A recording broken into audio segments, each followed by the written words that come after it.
Mummy હા કરિયાણું લેવા જાવું છે, મને પૈસા આપો ને. આમ થોડી કરકસર કરતા શીખો. કેટલા ખર્ચા કરો છો?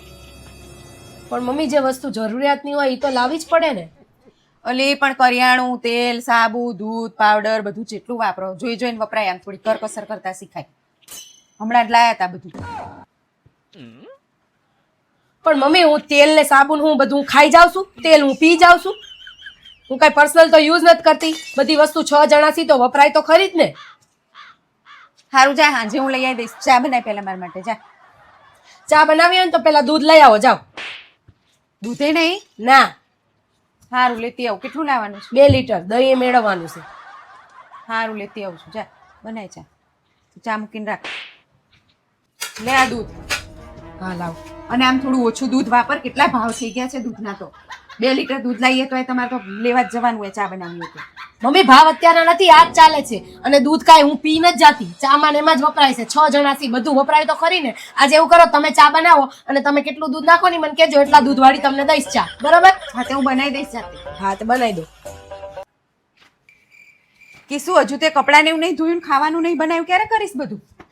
મમ્મી મારા હાથે તેલે જાજુ વપરાય ને હાબુય જાજો વપરાય. એટલે તમે આજનો દિવસ કરીને બતાવો ને કે કેવી રીતે થાય છે. હું પછી કાલથી બધું કરી નાખીશ. કેટલો હાબુ વાપરવાનો એ કહેજો મને. તારા કરતા તો છે ને 10 ગણું સારું કરીશ અને વસ્તુ ઓછું વાપરીશ. જોઈ લેજે તાણે. કરી દઉં હમણાં. તાર ખોડે ઊંધું નહીં વાર દઉં વસ્તુ બધી.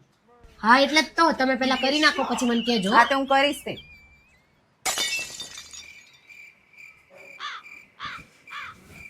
બસ થાકી ગઈ બાપા. હવે તો કામ ના થાય મારાથી તો બધું.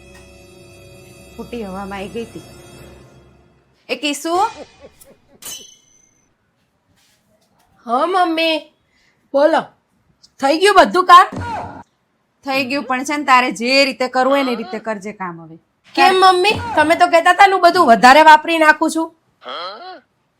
અરે મારે ક્યાં હારે લઈને જવું છે વસ્તુ. ભેગું કરો તો એ તમારું છે ને વાપરો તો એ તમારું છે. તમ તારે જે રીતે કરવું હોય ને એ રીતે કરજે. હું તને કંઈ નહીં કહું. હં? હું જઉં છું ઉપર ઘડીક આરામ કરું. સારું.